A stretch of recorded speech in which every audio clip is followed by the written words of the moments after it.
Bonjour à tous et bienvenue dans votre série de séminaires.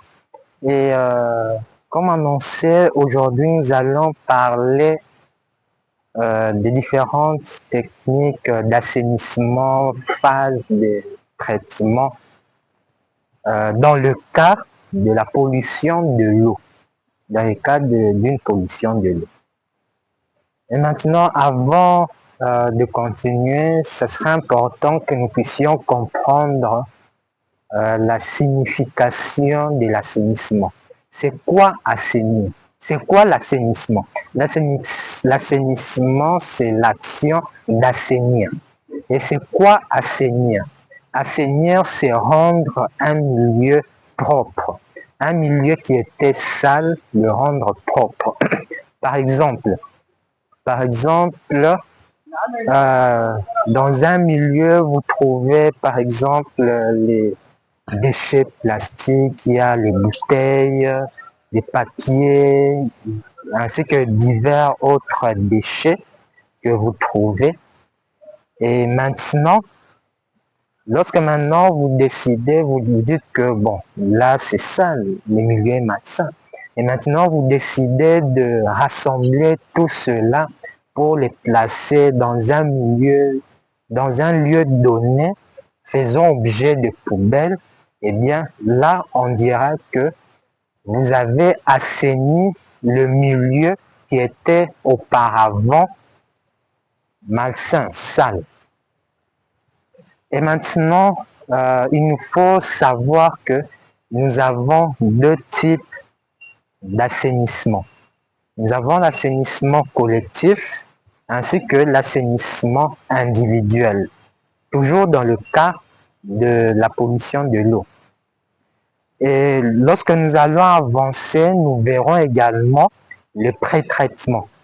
Donc, nous verrons les différentes phases des traitements, à l'instar notamment du pré-traitement, premièrement. Deuxièmement, le traitement primaire. Nous verrons le traitement primaire. Troisièmement, nous verrons le traitement secondaire. Et dans le traitement primaire ainsi que secondaire, nous allons également analyser les différentes spécificités. Et maintenant, on parle de pré-traitement, traitement. Et vous vous demanderez peut-être, mais ça signifie quoi? Oui, en fait, le pré-traitement, c'est juste, c'est juste une procédure qui précède le traitement, donc qui vient avant le traitement. Et le traitement, c'est juste une procédure visant notamment à enlever, à ôter un élément désagrégeant d'un milieu donné. Je prends un exemple. Une personne, par exemple, atteinte de la malaria, par exemple, une personne atteinte de la malaria est souffrante, par exemple, chez elle à la maison, et puis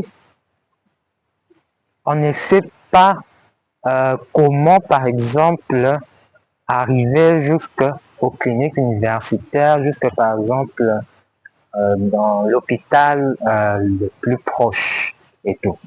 Et ainsi, la personne pourra prendre quelques comprimés qui peuvent faire objet de calmants.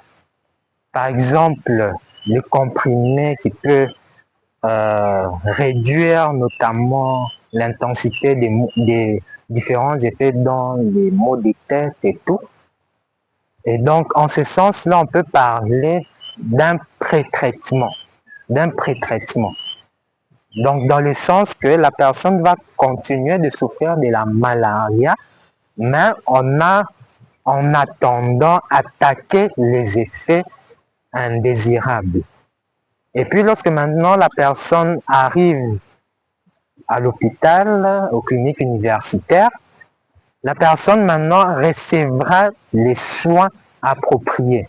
Par exemple, la personne peut être perfusée d'un médicament antipaludéen, anti-malaria, ou soit la personne peut être introduite dans, dans dans une cure à travers, donc par l'incubation notamment d'un produit, des différents produits anti-malaria et tout consort. Et dans ce sens-là, que nous parlerons des traitements. J'espère que vous avez très bien compris les différents termes et on se retrouve à la prochaine pour parler de l'assainissement collectif ainsi que l'assainissement individuel. À la prochaine, à plus.